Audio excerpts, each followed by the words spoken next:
आज हम आपको भगवान शंकर की बड़ी ही अद्भुत कहानी सुनाने जा रही हूं। एक बार भगवान भोलेनाथ पृथ्वी लोक पर भ्रमण के लिए गए तो उन्होंने एक युवा को देखा। वह ईश्वर को दोष देता जा रहा था। वह अपने जीवन से निराश था, दुखी था। तब भगवान शंकर बौद्ध भिक्षु का रूप धारण करके उस युवा को असली दुख के बारे में ज्ञान देते हैं। तो चलिए इस कहानी के माध्यम से समझते हैं कि असली दुख क्या होता है। अगर आप यह कहानी सुन रहे हैं तो पूरा सुनिए। इस कथा को आधा अधूरा छोड़कर जाने की गलती मत करिएगा, क्योंकि इस पवित्र कथा को पूरा सुनने से मनचाहा फल की प्राप्ति होगी। इसलिए इस कथा को पूरा सुने।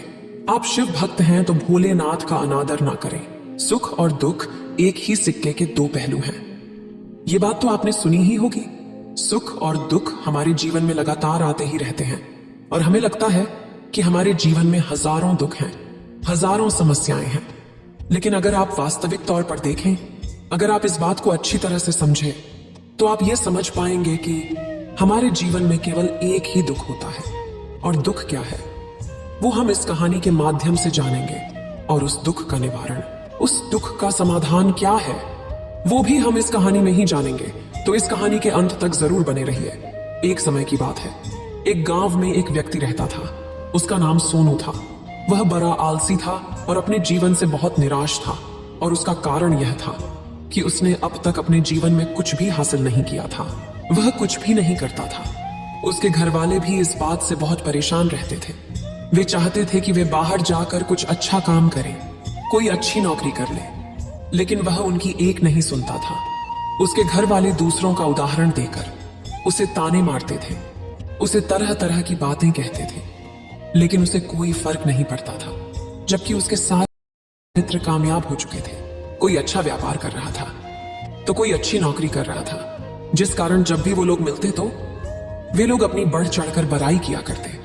लेकिन सोनू कुछ नहीं करता था, जिस कारण जब भी कोई उससे पूछता कि तुम क्या कर रहे हो, तो वह कुछ नहीं कह पाता। उसे यह कहने में बहुत शर्म महसूस होती थी कि वह कुछ नहीं करता। वो हमेशा सबसे केवल एक ही बात कहता था कि मैं कोशिश कर रहा हूं। लेकिन उसकी कोशिशों का कोई भी फल किसी को नजर नहीं आ रहा था। देखते ही देखते अब ऐसा समय आ चुका था कि सोनू सभी से मुंह छिपाता फिरता, ताकि कोई उसे यह ना पूछ ले कि तुम क्या करते हो, जिस कारण वो कभी किसी के सामने भी नहीं आता था। धीरे धीरे उसका मन दुखी होने लगा था। वह बहुत निराश रहने लगा था। उसे अब ऐसा प्रतीत होता था मानो वह इस धरती पर बोझ है, जिस कारण वो अपने आप को बहुत अकेला महसूस करता, बहुत तन्हा महसूस करता। एक दिन तो उसके मन में ये भी विचार उत्पन्न होने लगे कि मेरे हाथों में कुछ नहीं है, तो मैं क्या कर सकता हूं। अकेले बैठकर वह रोता रहा और भगवान को दोष देता रहा। एक दिन छुपता छुपाता वह घर से निकलकर कहीं जा रहा था। तभी उसने रास्ते में देखा कि एक बौद्ध भिक्षु लोगों को प्रवचन दे रहे हैं और प्रवचन में वह दुख की बातें कर रहे हैं। सोनू कुछ देर के लिए अपना मुंह छुपाकर वहीं पर खड़ा हो गया, ताकि उसे कोई देख न ले, और चुपचाप वह भिक्षु की बातें सुन रहा था। बौद्ध भिक्षु सभी को प्रवचन में कह रहे थे कि दुख हमारा सबसे बड़ा साथी है। हमें दुख अपने जीवन के बारे में समझाता है और हमें सही जीने का तरीका बताता है। यह हमारे गुरु की तरह है, जिससे हमें सीखना चाहिए। आप चाहें तो अपने जीवन में अपने दुखों को अपना गुरु बना सकते हैं और उससे सीख सकते हैं, या फिर आप चाहें तो अपने दुखों पर बैठकर रो सकते हैं। लेकिन इससे आपको कोई लाभ नहीं मिलेगा, बल्कि आप दिन ब दिन और कमजोर होते जाएंगे, निराश होते जाएंगे। सोनू छुप छुप कर उन बौद्ध भिक्षु की ये सारी बातें सुन रहा था। जैसे ही उपदेश खत्म हुआ, वह उन बौद्ध भिक्षु के पास पहुंचा। उन्हें प्रणाम करके वह कहता है, हे महात्मा, अभी आप कुछ देर पहले दुख को गुरु बता रहे थे। आप कह रहे थे कि दुखों से हमें सीखना चाहिए, हमें उन्हें अपना गुरु बनाना चाहिए। लेकिन मैं भी तो अपने दुखों से परेशान हूं, अपने जीवन से परेशान हूं। मैंने अब तक जो दुख झेला है, मुझे तो कभी ऐसा प्रतीत नहीं हुआ कि मेरे दुख मुझे कुछ सिखा रहे हैं, बल्कि मुझे तो हमेशा यही लगता है कि वो मुझे पीड़ा दे रहे हैं, तकलीफ दे रहे हैं। पर दुख की पीड़ा बहुत भयंकर होती है। ऐसा लगता है अब इसके बाद हमारा जीवन समाप्त हो जाएगा, इसके बाद हमें कुछ नहीं मिलने वाला, और यहां तक कि हमें मृत्यु भी उसके सामने कम लगती है। जब लोग ताने मारते हैं, जब लोग ये कहते हैं कि तुम क्या कर रहे हो, तो मन को बहुत ठेस पहुंचती है। और मैं उनसे कुछ नहीं कह पाता। सोनू की ये सारी बातें सुनकर वो बौद्ध भिक्षुक सोनू से कहते हैं, बेटा तुम्हें क्या दुख है और तुम दुख के बारे में ऐसी बातें क्यों कर रहे हो? सोनू ने अपने ऊपर बीती हुई सारी बातें उन बौद्ध भिक्षु को बता दी और कहने लगा, हे महात्मा, क्या आपके पास मेरे दुख का कोई समाधान है? सोनू की यह बात सुनकर वो बौद्ध भिक्षु मुस्कुराने लगे और सोनू से कहते हैं, बेटा जब तुम्हारे जीवन में कोई असली दुख आए तब तुम मेरे पास आना, मैं इसका समाधान तुम्हें अवश्य बताऊंगा। उन बौद्ध भिक्षु की यह बात सुनकर सोनू थोड़ा सा अचरज में पड़ गया। उसे यह समझ नहीं आ रहा था कि क्या उसने अब तक जो दुख झेला है वह असली दुख नहीं है। उसने जो अब तक पीड़ाएं सही हैं, जो ताने सहे हैं, जो तकलीफें उठाई हैं, क्या वह असली दुख नहीं है? आगे वह मन ही मन अपने आप से कहता है कि जब मुझे मेरे अपने नहीं समझ पाए तो ये बौद्ध भिक्षु मुझे क्या समझेंगे।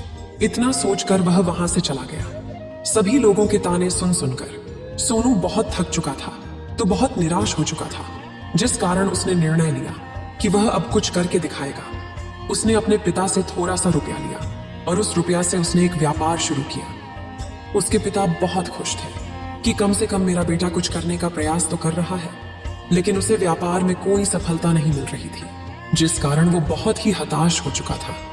वह बहुत निराश हो चुका था। उसे ये समझ नहीं आ रहा था कि वह क्या करे, किस तरह से अपने व्यापार को आगे बढ़ाए। तभी उसके पिता ने उससे कहा, बेटा कोई बात नहीं, इसी तरह से प्रयास करते रहो, आज नहीं तो कल सफलता अवश्य मिलेगी। सोनू ने अपने पिता की बात मानी और अपने व्यापार में और भी कड़ी मेहनत करने लगा। धीरे धीरे उसे सफलता मिलने लगी और फिर उसने रफ्तार पकड़ ली। देखते ही देखते केवल 3 सालों के अंदर वह एक बहुत बड़ा व्यापारी बन गया। अब उसके पास धन दौलत की कोई कमी नहीं थी। लोग जो उसे पहले नापसंद किया करते थे, अब उसे पसंद करते थे, उसकी चिंता करते थे, उसके कार्यों की सराहना करते थे।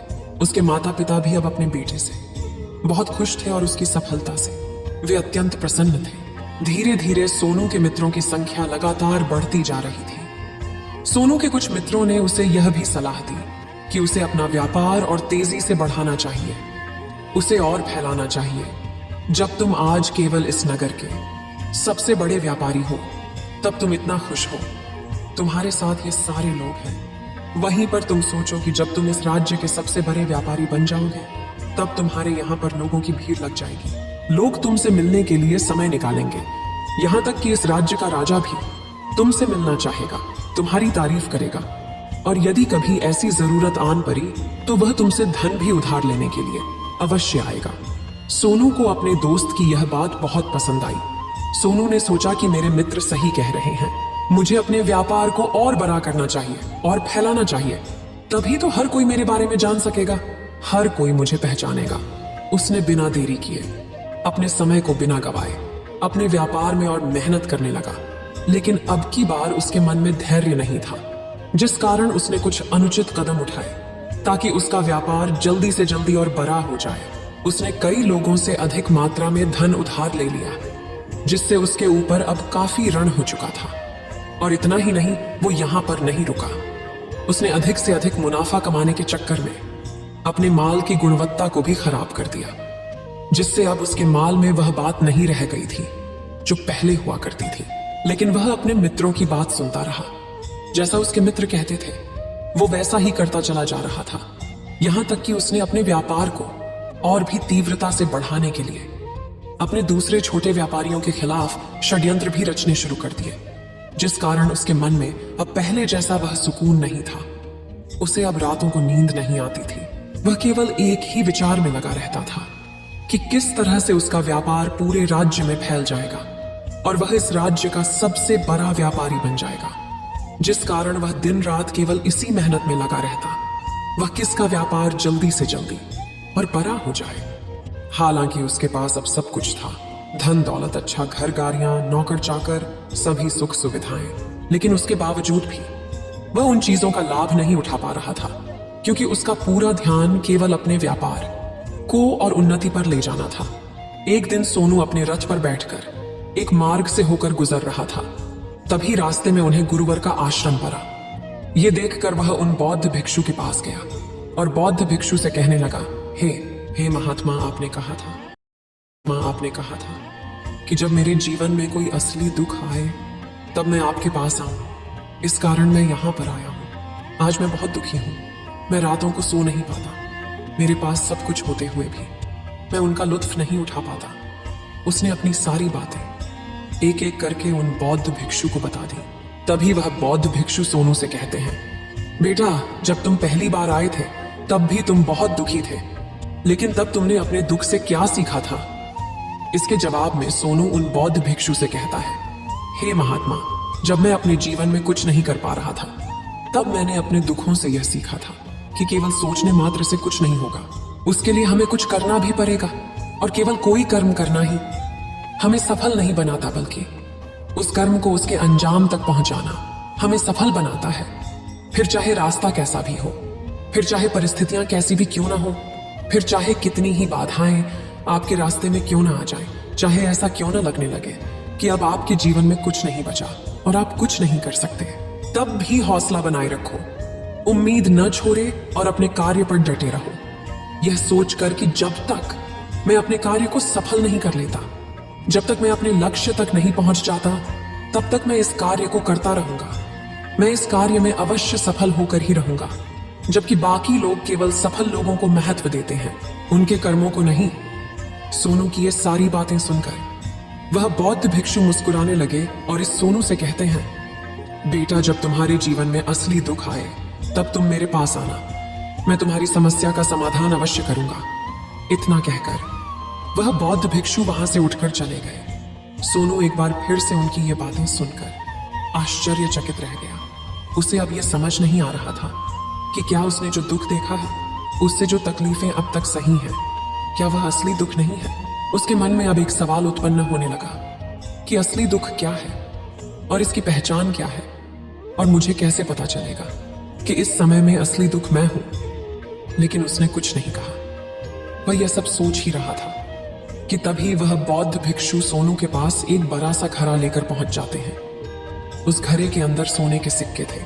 उस घड़े को देते हुए वह बौद्ध भिक्षु सोनू से कहते हैं, बेटा, तुम इसे उस पैर के नीचे दबा दो, क्योंकि ये मेरे किसी काम का नहीं है। जब मुझे इसकी जरूरत पड़ेगी तब मैं वहां से खोद कर इसे निकालूंगा, लेकिन अभी के लिए इसे वहां पर मिट्टी के नीचे दबा दो। सोनू ने उस बौद्ध भिक्षु की बात मान ली और वो घड़ा उस पैर के नीचे जाकर मिट्टी में दबा दिया। इतना करके वह गुरुवर को प्रणाम करता है और वहां से वापस अपने घर की ओर लौट जाता है। धीरे धीरे समय बीतता गया। समय के साथ साथ सोनू व्यापार में और भी ज्यादा उन्नति कर चुका था, लेकिन माल की गुणवत्ता अच्छी न होने के कारण अब उसके व्यापार में घाटा होने लगा। और धीरे धीरे ऐसा समय आया कि उसका व्यापार पूरी तरह से चौपट हो गया। अब उसके पास कुछ नहीं बचा था, बल्कि उसने जो कर्जे लिए थे वो कर्जे भी अब उसे चुकाने थे। लेकिन वह तो यह सोचकर निश्चिंत था कि उसने जो कुछ भी कर्जे लिए हैं वो कर्जे उसने अपने मित्रों से लिए हैं, जिस कारण वह उन्हें लौटाने में थोड़ी देर अवश्य कर सकता है। वह तो यह सोच रहा था कि उसके मित्र उसका बुरे समय पर साथ देंगे, लेकिन सबसे पहले उसके मित्र ही उसे अपना कर्ज वापस लौटाने की मांग करने लगे। तब सोनू को एहसास हुआ कि कोई भी अपना नहीं है। उसने अपने मित्रों से उस कर्ज को लौटाने के लिए थोड़ी सी मोहलत मांगी, लेकिन सोनू के किसी भी मित्र ने उसे कर्ज लौटाने के लिए वह मोहलत नहीं दी, बल्कि वे लोग उसे जान से मारने की धमकी देने लगे। अपने मित्रों के मुंह से यह सब सुनकर सोनू बहुत ही आश्चर्यचकित रह गया। वह जो कुछ सोच रहा था सब कुछ उल्टा पड़ गया। जिस व्यापार के चलते उसके इतने मित्र बने थे, इतने शुभ चिंतक बने थे, वे सब उससे दूर जाने लगे थे। हर कोई उससे पीछा छुड़ाना चाहता था, कोई भी उसका साथ नहीं देना चाहता था। धीरे धीरे उसकी सारी संपत्ति नीलाम हो गई। अब उसके पास कुछ नहीं बचा था। वह सड़क पर आ चुका था। उसने हार मानकर अपने माता पिता से कहा, पिताजी, मेरी मदद कीजिए, मेरे ऊपर बहुत ऋण है, मुझे उसे लौटाना है, कृपा करके मुझे थोड़ा सा धन दे दीजिए। इस पर सोनू के पिता ने सोनू से कहा, बेटा, मेरे पास तो ले देकर बस यही एक छोटा सा घर है। अगर ये अभी मैं तुम्हें दे दूं, यदि मैं इसे भी बेच दूं, तो मैं और तुम्हारी माँ कहाँ रहेंगे? हमें भी दर दर की ठोकरें खानी पड़ेगी, हमें भी सड़कों पर भीख मांगनी पड़ेगी। ले देकर अब हमारे पास केवल यही संपत्ति बची है, इसलिए मैं तुमसे क्षमा मांगता हूं। अपने माता पिता के मुख से यह सुनकर सोनू चुपचाप वहां से चला गया और मन ही मन वह सोच रहा था कि अब मेरे पास कुछ नहीं बचा। जो था वह तो सब लुट गया, बर्बाद हो गया। अब मैं जीकर क्या करूंगा? अब मेरे पास केवल एक ही रास्ता है जिससे मैं अपने कर्जदारों से अपना पीछा छुड़ा सकता हूं। यह सोचता हुआ वह एक ऊंची पहाड़ी की ओर पहुंचा। वह पहाड़ी पर चढ़ता ही जा रहा था कि तभी उसे याद आया कि उन बौद्ध भिक्षु ने कहा था कि जब तुम पर असली दुख आए तभी तुम मेरे पास आना, मैं तुम्हारी समस्या का समाधान अवश्य करूंगा। यह सोचकर सोनू के मन में एक बार फिर उम्मीद की। वह लहर दौड़ पड़ी। सोनू तुरंत दौड़ता हुआ उन बौद्ध भिक्षु के पास पहुंचा और सोनू ने उन्हें प्रणाम करके अपने ऊपर बीती हुई हर एक बात उन्हें बता दी और कहने लगा, हे महात्मा, आपने कहा था कि जब मेरे ऊपर असली दुख आएगा तब आप उसका समाधान अवश्य करेंगे। तभी वह बौद्ध भिक्षु सोनू की इस बात को सुनकर मुस्कुराने लगे और कहते हैं, बेटा, कहाँ है असली दुख? जब तुम्हारे जीवन में असली दुख आएगा तो मैं उसका समाधान अवश्य करूंगा। उन बौद्ध भिक्षु के मुख से यह सुनकर सोनू के सब्र का बांध टूट गया और सोनू ने उन बौद्ध भिक्षुओं से कहा, हे महात्मा, आखिरी असली दुख क्या होता है? क्या मैंने आज तक जो भी दुख झेला है, जो भी तकलीफें आज तक मैंने सही हैं, क्या ये दुख नहीं है? क्या इसे दुख नहीं कहते? तभी वो बौद्ध भिक्षु सोनू से कहते हैं, बेटा, पहले तुम मुझे ये बताओ कि तुमने अपने दुख से क्या सीखा है।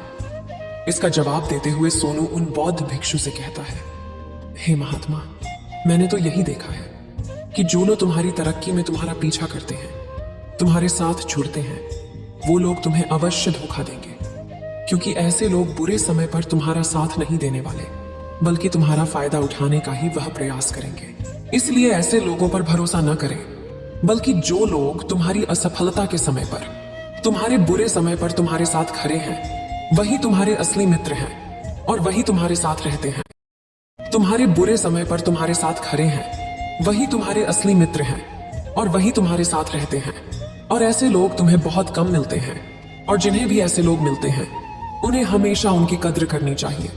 आगे सोनू उन बौद्ध भिक्षु से कहता है कि जब तुम कोई कार्य कर रहे हो तो उसे पूरी ईमानदारी से करो, धैर्य रखो, लालच न करो और अपने लक्ष्य तक पहुंचने के लिए किसी के लिए भी कोई षड्यंत्र न रचो, क्योंकि ऐसा करने से तुम्हारे साथ ही बुरा होगा और तुम्हें हमेशा नुकसान में रहोगे। सोनू की ये सारी बातें सुनकर बौद्ध भिक्षु उस पैर के पास पहुंचे। उन्होंने गड्ढा खोदा और वह घड़ा निकालकर उस सोनू के हाथ में थमा दिया, जिसमें सोने के सिक्के भरे हुए थे। वह घड़ा सोनू के हाथ में थमाते हुए उन बौद्ध भिक्षुओं ने कहा, लो इसे पकड़ो, और जब तुम्हारे जीवन में असली दुख आए तब तुम मेरे पास आना, मैं इसका समाधान अवश्य करूंगा। सोनू अब भी बड़ी अचरज में था। उसे यह समझ नहीं आ रहा था कि आखिर ये असली दुख है क्या। लेकिन उसने अपने हाथों में पड़े हुए उस घड़े को देखा जिसके अंदर सोने के सिक्के थे। ये देखकर उसे मन ही मन ये लगा कि चलो, अब तो थोड़ी सी राहत अवश्य हो जाएगी। मैं अपने मित्र का वो कर्ज लौटा सकूंगा और एक नया व्यापार भी फिर से आरंभ कर सकूंगा। जिस कारण उसने उन बौद्ध भिक्षुओं को प्रणाम किया, उनका धन्यवाद किया और वहां से चल पड़ा। सोनू ने उस सोने के सिक्कों से सभी का कर्जा लौटा दिया और अपने लिए एक बार फिर से नया व्यापार शुरू किया। व्यापार छोटा था, लेकिन अब की बार सोनू बहुत खुश था। उसने पूरी ईमानदारी, मेहनत और लगन के साथ अपने व्यापार पर काम किया और देखते ही देखते एक बार फिर से वह एक बड़ा व्यापारी बन गया। लेकिन अब की बार वो बहुत खुश था, क्योंकि इस बार उसने कोई लालच नहीं की, ना ही किसी के लिए षड्यंत्र रचा, बल्कि उसने पूरी ईमानदारी और मेहनत के साथ अपने व्यापार पर काम किया।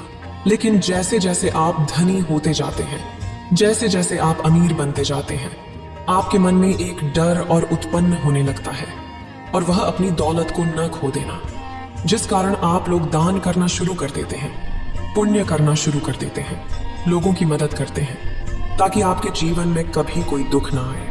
लेकिन यह जीवन सुख और दुख का संगम है, जिस कारण हर किसी को सुख और दुख से होकर गुजरना ही पड़ता है। इसी वजह से एक बार फिर से सोनू के जीवन में एक और दुख उत्पन्न हुआ। अब की बार उसके माता और पिता दोनों की मृत्यु हो गई। सोनू अपने माता पिता से बहुत प्रेम करता था, जिस कारण उसके मन को बहुत गहरा आघात पहुंचा। जब आखिरी बार वह उन्हें देख रहा था तो उसके मन में हजारों सवाल उत्पन्न होने लगे। वह अपने घर लौटा। घर लौटकर उसने देखा कि जिस संपत्ति के लिए वह हमेशा लड़ते झगड़ते रहते थे, आज उसकी देखभाल के लिए कोई नहीं था। उसके माता पिता ने जो भी मेहनत की, जो भी अपने जीवन में इकट्ठा किया, सब यही रह गया। लेकिन अब सब कुछ खत्म हो चुका था और सोनू का मन अब बहुत बेचैन हो रहा था। उसके मन में हजारों सवाल उत्पन्न हो रहे थे और वह अपने आप को बहुत अकेला महसूस कर रहा था। उसे बहुत खाली सा महसूस हो रहा था।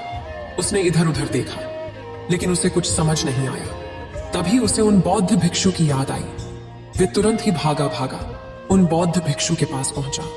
उसे देखते ही उन बौद्ध भिक्षु ने सोनू से सवाल किया और कहा, क्या बात है बेटा, क्या कोई फिर से दुख आन पड़ा है? तभी सोनू ने कहा, नहीं गुरुदेव, अब तो सब ठीक है, लेकिन आज मेरे माता पिता की मृत्यु हो गई और मैं बहुत अकेला महसूस कर रहा हूँ। मैं बहुत दुखी महसूस कर रहा हूँ, जैसे कुछ खाली सा है, जैसे कुछ अकेलापन सा। तभी वह बौद्ध भिक्षु सोनू से कहते हैं, बेटा, इसमें दुखी होने वाली बात क्या है?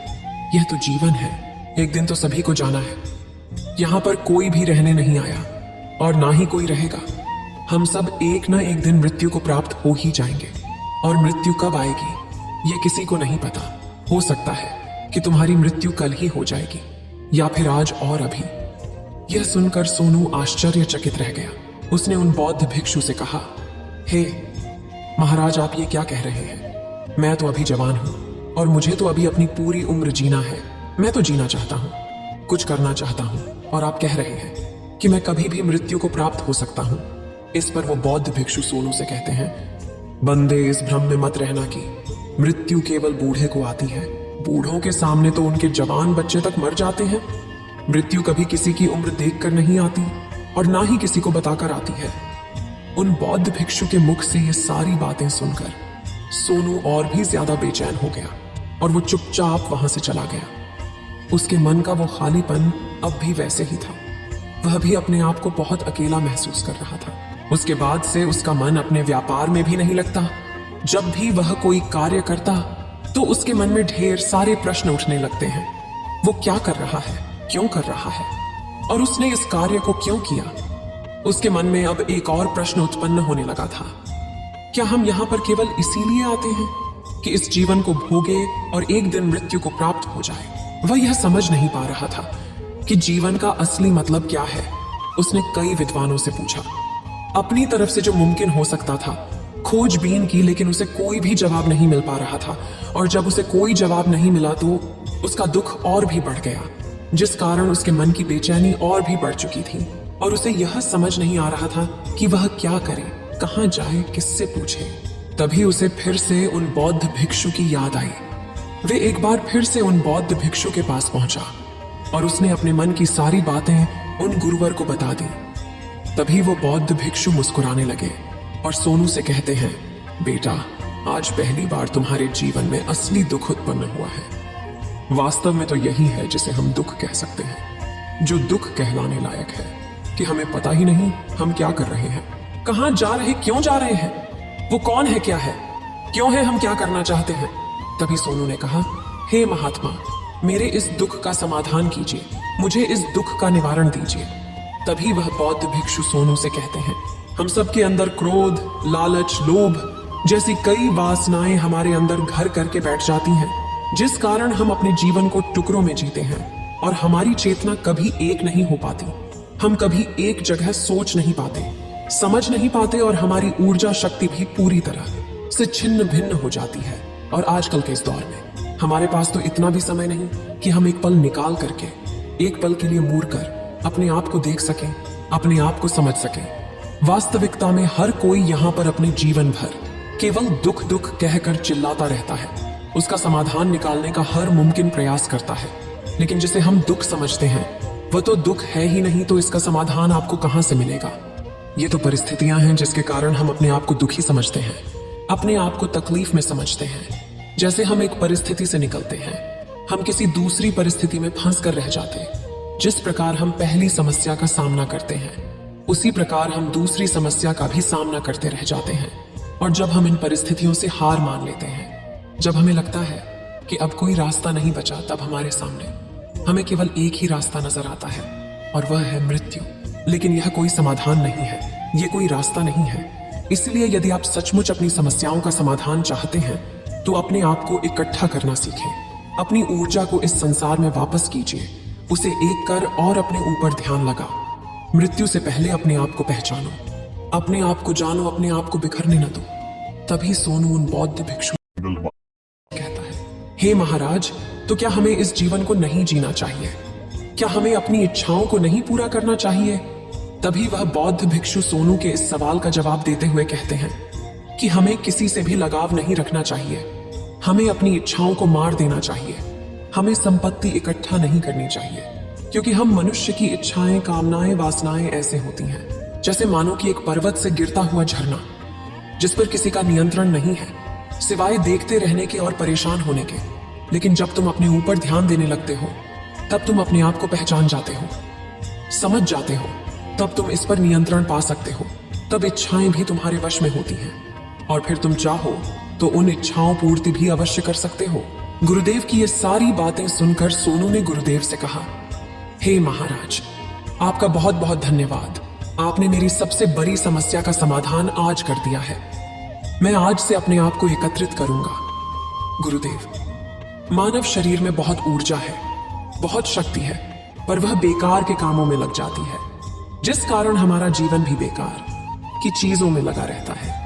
लेकिन हम कभी भी इस पर अपना ध्यान नहीं देते, हम कभी भी अपनी ऊर्जा को केंद्रित नहीं करते, अपने ऊपर कभी ध्यान नहीं देते। हमारा जीवन भी कुछ ऐसा ही है। हम अपने जीवन में हमेशा अपने आप से, ऊपर वाले से सवाल करते रहते हैं कि हमारे जीवन में इतना दुख क्यों है। हम सभी के मन यह सवाल तो अवश्य ही उठता है, और इसका जवाब है कि वह ईश्वर यह चाहता है कि हम अपने जीवन के अंतिम दुख तक पहुंच सकें, उस गहराई तक पहुंच सकें जहां पर हमें यह पता चल सके कि हमने अभी तक अपने आप को नहीं जान, अपने आप को नहीं पहचाना।